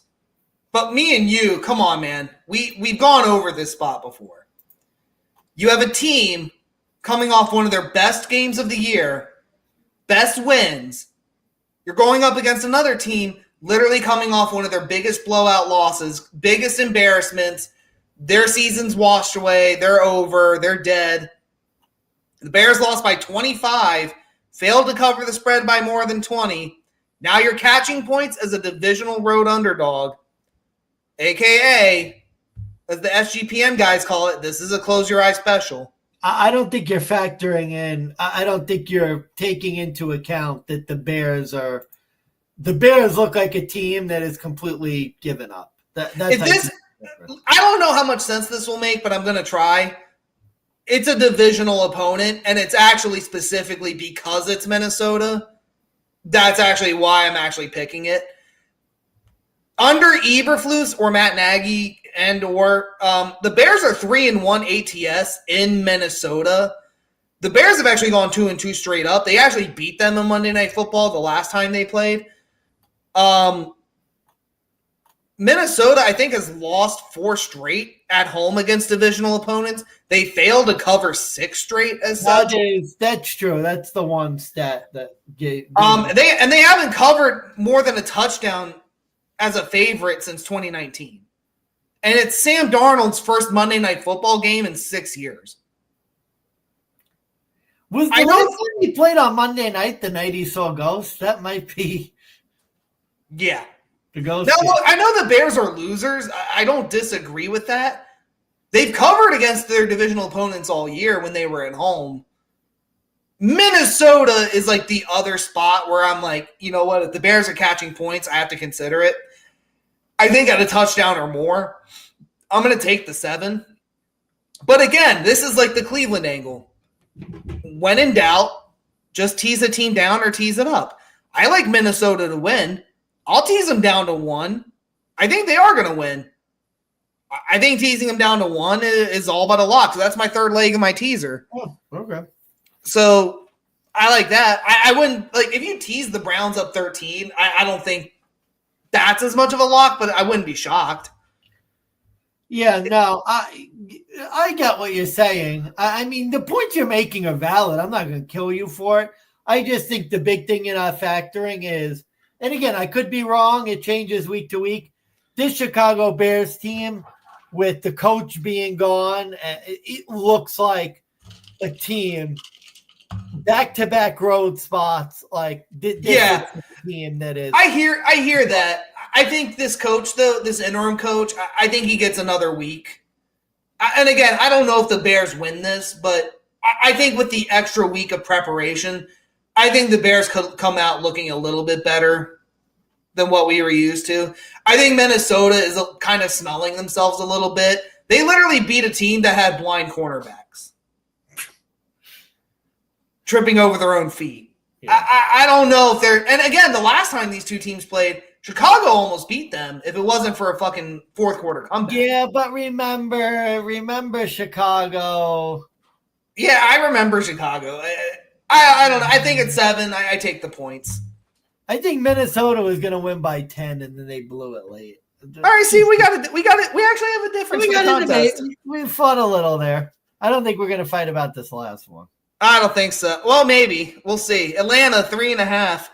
Favorites, Kirko Cousins, Monday Night Football, -200 on the money line, traveling to Vegas, going up against the Raiders, and what appears to be the debut of Desmond Ridder in a Raiders uniform. Over-under is 44.5. Or at least as a starter, yeah. As a starter. Here we go, the Desmond Ridder revenge game. Yeah, whoopee. Raiders, non-conference road dogs. Which, by the way, I'll give you that stat. So the NFC. We're at home, are they not? Yeah, Raiders are at home. So NFC non-conference road favorites, 8-0 straight up, 4-4 ATS. Mansman at 3.5. Oh wait, I think it's my go. Okay, I'll go quick because I really don't have too much here. I know Kirko's been bad. Fool me once, shame on you. Fool me twice. Shame on my wallet for wanting to go back to Kirko and the fucking Falcons. I never thought I would use this angle in my lifetime with Kirk Cousins. Mr. Primetime Kirko, Monday Night Football. Yeah, Primetime Kirko. For some unknown godforsaken reason, he's shown up in 4 of the last 5 Monday Night Football. And as a Falcon, he is 3-0 straight up in ATS in primetime. The Raiders, they're 5-2 ATS in primetime since 2023.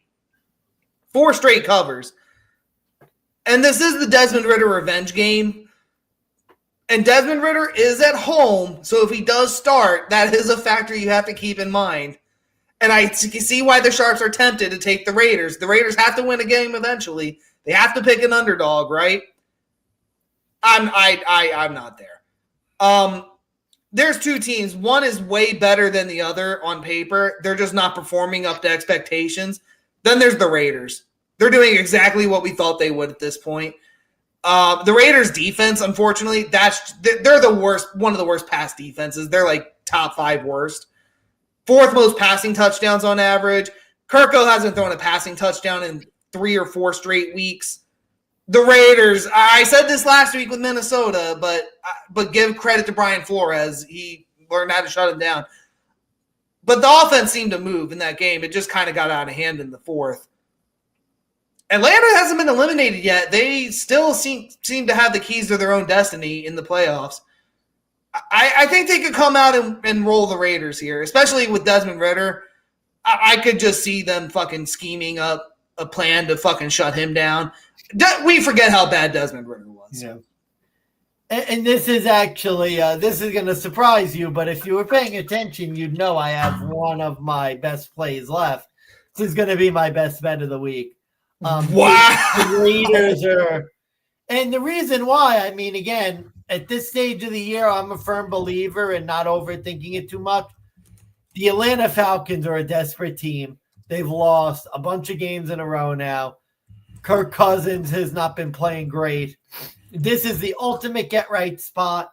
You talked about primetime Kirko. And the Raiders are down to, let's be honest, a third-string quarterback. They were not good with their first and second-string quarterback. They're dealing with a third-string quarterback against Tampa Bay. The Raiders couldn't even complete a pass. Desmond Ridder revenge game. He sucks. He's terrible. This Raiders team's terrible. You don't overthink this. Atlanta's going to win by probably 2 touchdowns. Like, just think about the talent. Atlanta's clearly better than this Raiders team. The Raiders are in line for the first pick in the draft. I don't see them being competitive in this game. I think this is Atlanta all the way. And look, you're betting Atlanta at their absolute lowest. Yeah. Is Atlanta again? In a neutral site, what is this? 4.5, 5.5? Yeah, 5.5. Is Atlanta 5 points better than the Raiders? Yeah, they are. I think they're probably a touchdown better. Like, the Raiders are terrible. Are they 5 points better than Desmond Ridder? Yeah, the Raiders with Desmond Ridder are horrible. They're the worst team in football. Them and the Giants. Like, honestly, Desmond Ridder and the Raiders against the Giants on a neutral, I might have the Giants as like a point favorite. Like, that's how bad the Raiders are. So there you have it. Best bet, Atlanta Falcons. There you go. Real quick over-under play here at, what did we say it was? 44.5. I'm going to go over. Monday Night Football, it seems to be a spot where the Monday night games have tended to go over at least most weeks. Yeah, I'll endorse that. I'll lean over because I think Atlanta could put up some points in this game. This could be a Kirko 4 touchdown bounce back spot. Yeah, I'm right there with you. That's it. All 15 games, almost at the 2-hour mark. Boy, oh boy. Let's give out our best bets and closing remarks. Mansman, I will defer to you. Give out your best bets. You just gave out the Falcons. So give out the others. Yeah, so best bet, Atlanta Falcons, fade of the week, Pittsburgh Steelers. Oh, no, that was my dog of the week, Pittsburgh Steelers. Correct. My fade of the week, God, I always forget. Your fade was Dallas. Yes, my fade, Dallas Cowboys against the Carolina Panthers. My over-under was, I never remember.